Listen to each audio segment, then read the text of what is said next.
du pape Léon XIV.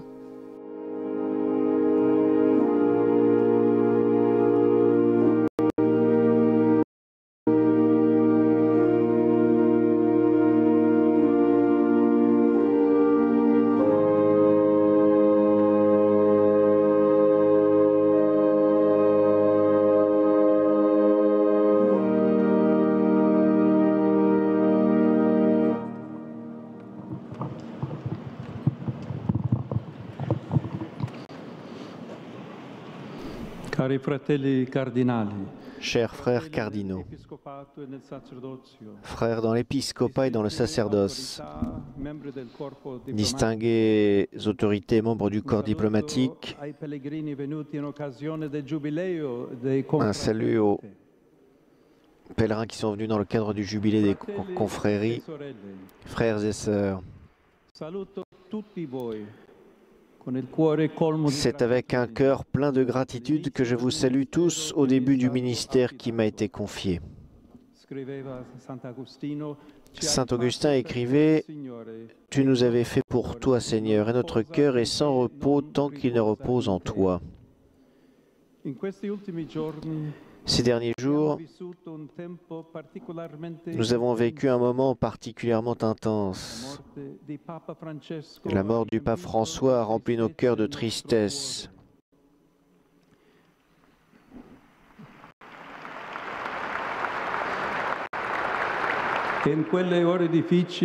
Et dans ces heures difficiles, nous nous sommes sentis comme ces foules dont l'Évangile dit qu'elles étaient comme des brebis sans berger. Le jour de Pâques, cependant, nous avons reçu sa dernière bénédiction.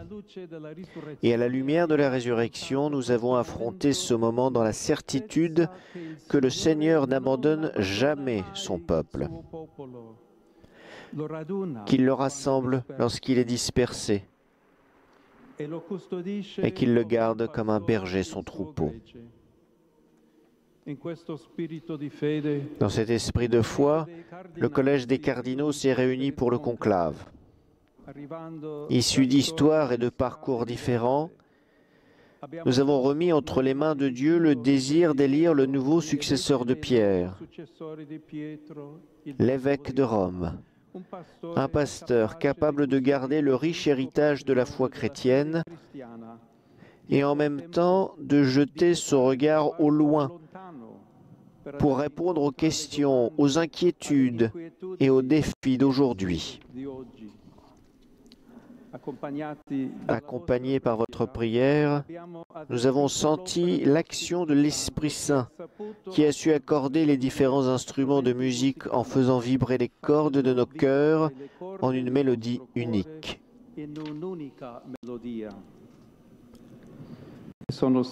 J'ai été choisi sans aucun mérite, et avec crainte et tremblement, je viens à vous comme un frère qui veut se faire le serviteur de votre foi et de votre joie.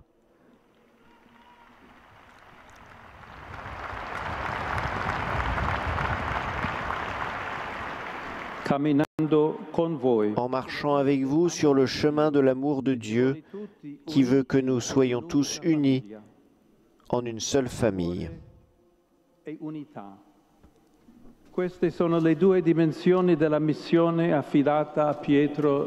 Amour et unité, telles sont les deux dimensions de la mission confiée à Pierre par Jésus. C'est ce que nous raconte le passage de l'Évangile qui nous conduit au lac de Tibériade, là même où Jésus avait commencé la mission reçue du Père. Pêcher l'humanité pour la sauver des eaux du mal et de la mort. En passant sur la rive de ce lac, il avait appelé Pierre et les autres premiers disciples à être comme lui, pêcheurs d'hommes. Et désormais, après la résurrection, c'est à eux de poursuivre cette mission, de jeter le filet encore et encore, pour plonger dans les eaux du monde l'espérance de l'Évangile, de naviguer sur la mer de la vie pour que tous puissent se retrouver dans l'étreinte de Dieu.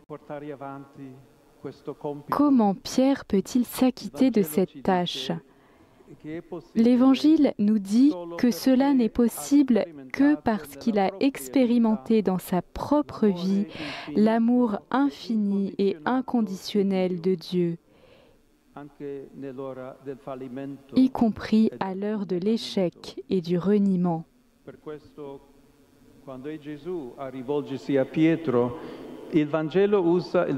C'est pourquoi, lorsque Jésus s'adresse à Pierre, l'Évangile utilise le verbe grec agapao, qui se réfère à l'amour que Dieu a pour nous, à son offrande sans réserve et sans calcul, différent de celui utilisé pour la réponse de Pierre, qui décrit plutôt l'amour de l'amitié que nous avons entre nous.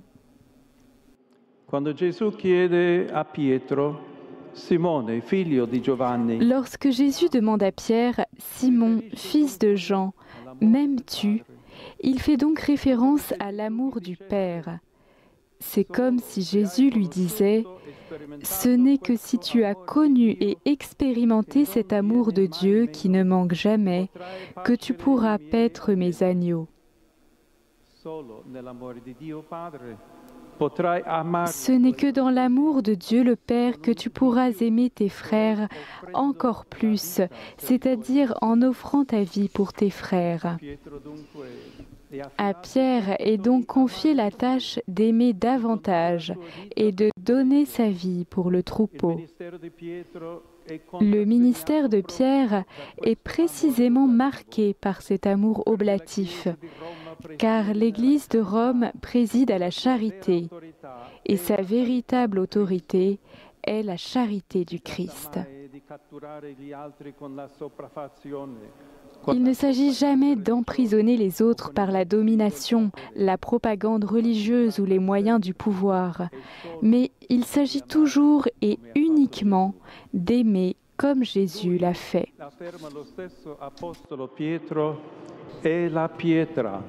Lui affirme l'apôtre Pierre lui-même, « Et la pierre méprisée de vous, les bâtisseurs, m'est devenue la pierre d'angle. » Et si la pierre est le Christ, Pierre doit paître le troupeau sans jamais céder à la tentation d'être un meneur solitaire ou un chef placé au-dessus des autres, se faisant maître des personnes qui lui sont confiées. Au contraire, il lui est demandé de servir la foi de ses frères en marchant avec eux. En effet, nous sommes tous constitués pierres vivantes, appelés par notre baptême à construire l'édifice de Dieu dans la communion fraternelle, dans l'harmonie de l'esprit, dans la coexistence des diversités. Comme l'affirme saint Augustin, l'Église est constituée de tous ceux qui sont en frères et qui aiment leur prochain. Cela, frères et sœurs, je voudrais que ce soit notre premier grand désir. Une Église unie, signe d'unité et de communion qui deviennent ferments pour un monde réconcilié. À notre époque, nous voyons encore trop de discordes, trop de blessures causées par la haine, la violence, les préjugés, la peur de l'autre, par un paradigme économique qui exploite les ressources de la terre et marginalise les plus pauvres. Et nous voulons être au cœur de cette pâte, un petit levain d'unité, de communion, de fraternité. Nous voulons dire au monde avec humilité et joie, regardez le Christ, approchez-vous de lui, accueillez sa parole qui illumine et console. Écoutez sa proposition d'amour pour devenir son unique famille. Dans l'unique Christ, nous sommes un. Et c'est la route à parcourir ensemble, entre nous, mais aussi avec les églises chrétiennes sœurs, avec ceux qui suivent d'autres chemins religieux, avec ceux qui cultivent l'inquiétude de la recherche de Dieu, avec toutes les femmes et tous les hommes de bonne volonté, pour construire un monde nouveau où règne la paix.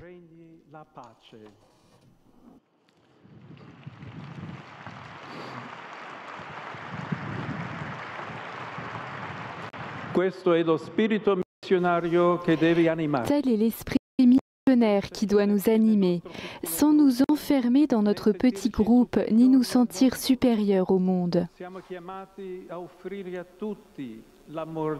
Nous sommes appelés à offrir à tous l'amour de Dieu, afin que se réalise cette unité qui n'efface pas les différences, mais valorise l'histoire personnelle de chacun et la culture sociale et religieuse de chaque peuple.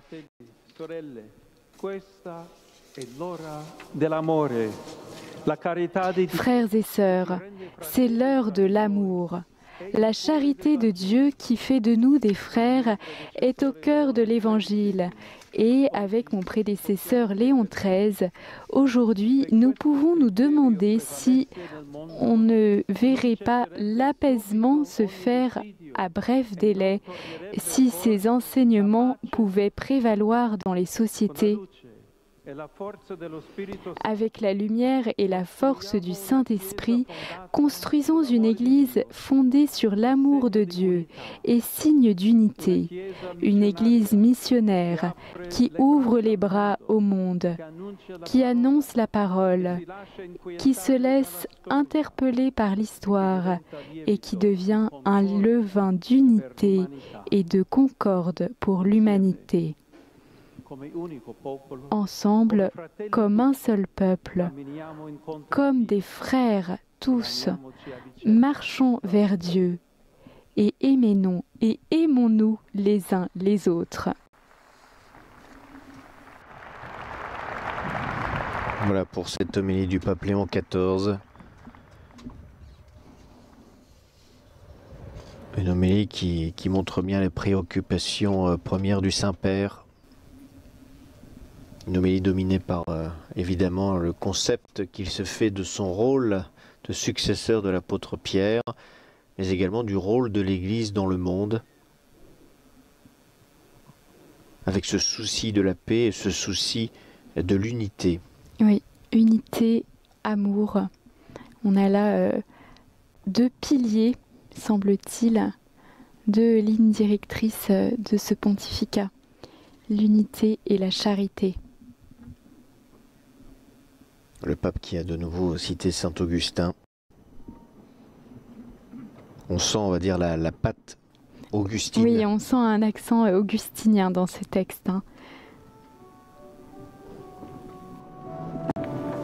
Et maintenant, la prière du Credo.